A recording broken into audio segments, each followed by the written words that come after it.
Naniniwala tayo doon sa kasabihan na habang may buhay, may Pag-asa. habang may buhay, may Pag-asa. habang may buhay, may Pag-asa.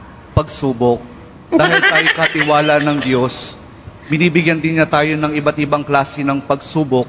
Kaya po doon sa pagsubok na yon, saka pa lang natin mauunawaan na talagang ang ating buhay ay mayroong, habang may buhay mayroong, Pagsubok. habang may buhay may Pagsubok. pagbangon.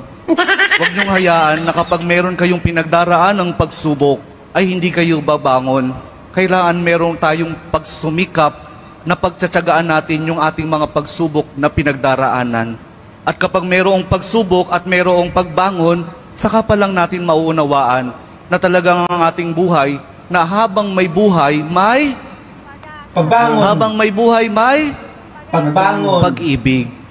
Ang pag-ibig na nagmumula kay Jesus lamang sa ating mahal na pong Jesus Nazareno.